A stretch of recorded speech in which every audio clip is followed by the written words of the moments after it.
Hello, this is Mike, NoStressMike.com. I want to share a little bit with you on my thoughts on my moral obligation to defend myself. And this is something people don't understand quite on the way my tactics work and my attitude, and it's based on what I want to talk about here.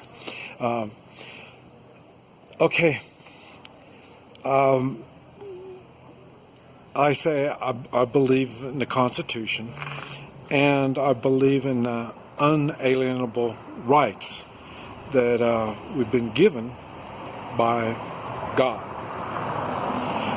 So if you don't believe in God, you probably don't have these rights. And you probably can't, you're not going to have all the strength and everything you need to get the job done, because you're thinking you've got capabilities of defending yourself. In my world, I mean, I'm an old guy, and I can still defend myself against many odds, of whatever the odds are, no matter where I'm at. And this is what I want to try to get across to you. My God gives me strength. He gives me strength to learn what I have to do. He gives me the abilities to do what I have to do. I wish I could say it gives me the physical abilities, like I'm some young stud, but it's not. It's not the physical abilities. It's like, have you seen my equipment? My equipment is old. But it still works, and it works because of my morals. Okay, now what happens? The first thing is I've got not only the moral right, but the moral responsibility to take care of myself. Now that applies to man and woman. That's why you shouldn't be abused in any way, emotionally or physically or any of this kind of stuff, because if you believe in God, God has given you everything you need to defend yourself, providing you choose to learn and understand what it is that's going on. That's right back to what this video is about. Okay, I'm here. I'm in Cholula, Mexico. Now, right where I'm standing, right here in this spot, it's right in front of my casa, my house. I've got, yeah, let's start this. I've got the moral responsibility to take care of myself while I'm right here. Now, if I'm going down the street or something like that, I will take care of myself, because my area, my space around me is still my space. And so I will defend myself. Now, just let you think, understand what's going on. Okay, let's say it's nighttime and there's a gang guy over here across the road from me, and he thinks he owns this road, and I'm riding my bicycle, and I come down this road, and he stops me,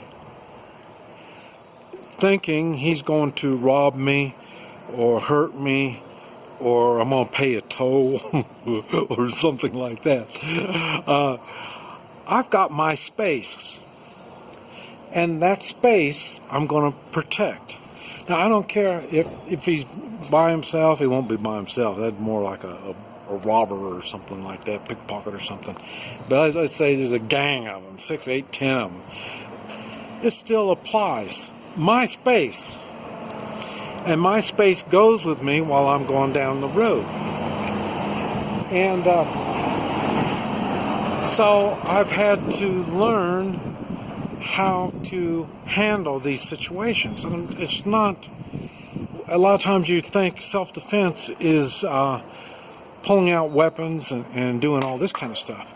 To me, that's the last resort. Anytime force is going to be applied, someone's going to get hurt. Up to now, it hasn't been me. But that doesn't mean that it's going to continue like that. There's always a time that, somebody's going to, it's going to be more in their favor. But it doesn't make any difference. I'm doing what is morally correct. And if you're doing what's morally correct, and for me, believing in my God, He's going to protect me. He's going to give me strength and He's going to protect me. If my God chooses not to, He knows what's going on. I don't. I'm kind of like a leaf blowing around in this life. So it might be the end, and that's it. That's it for me. But like I say, it doesn't make any difference. I'm going to do what's morally correct. Okay, now, applying that same logic. Okay, I'm outside my house, but it's still, this is my space. Okay, I could be on my front porch and be it's the same thing. I could,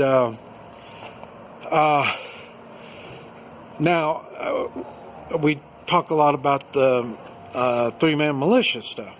And in my area, in Oklahoma, now my space changes from this area, this space here that I'm standing in, to this whole community, which spans a few miles, but we're out in the country, so it's not like, we're in the city with all these people, all these buildings, but now my area has changed to not where I'm standing, but my community. And so the same logic applies in that situation. Now, yes, my tactics will change, my weapons will change, and the reason is the area that I'm taking care of is much larger.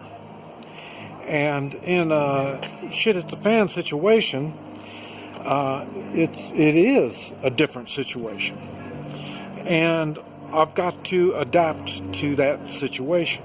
And that means adapting, means different tactics, different skills I'm going to have to apply, and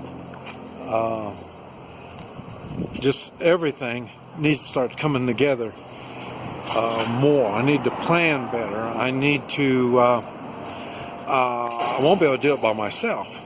I'm going to have to get others. I've got to make sure they understand what's going on, because I need them to do more than what they think they can do.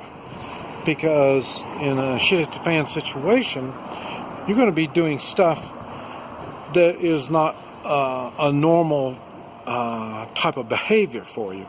You're going to be seeing things that aren't normal, things that you haven't experienced. But just because you haven't experienced them doesn't mean that they're not real. I know a lot of people say, well, Mike, you can't do this, you can't do that. A lot of the stuff that I say, I have done. A lot of the stuff that I've done, before I did it, I said, wow, this is going to be impossible. This is something I can't relate to. I don't understand. I don't know nothing about it, but I still was able to get through it. That's exactly what the self-defense does. And this is what gripes me. I try to get people to do more than they can think. They have to think more. They have to open their minds. They've got to take responsibility. That's what I talk about. Personal responsibility is so important. Well, that's it. This is why it kind of gripes me when we are teaching our children, teaching our women, teaching our population that we are victims. And so you teach them how to be victims, and now to be a victim, what you do is you get victimized, and then you look for somebody to help you after you've been victimized. I've learned it's a whole lot easier, don't be victimized in the first place. And like I say, when I call 911, it's going to be just the same time like you. You're going to call 911 after the fact. Okay, I'm going to call 911 the same thing, after the fact. The difference is they're going to be coming with an ambulance to take care of whoever I got involved in. And you need to spend more of your time learning what you need to do. Open your mind to different types of situations. Plan for these situations. And be prepared to act when these situations arise. When you're a small child, you're going to get victimized by bullies. You're going to get victimized by just plain situations. Ride your bicycle, you're going to fall down and get hurt. Some people look at that as being victimized. Well, it's not. It's just shit happens. And you prepare for shit happens. And when you prepare for shit happening, then it's less likely to happen. Or when it does happen, you're more than likely can handle it and move on without being victimized. So, but you will not do any of this until you understand that you have a moral obligation to take care of yourself. You have to take care of yourself. No one else will. You can work with others so you all take care of each other. But it all boils down to you've got to do your part. This is Mike. NoStressMike.com.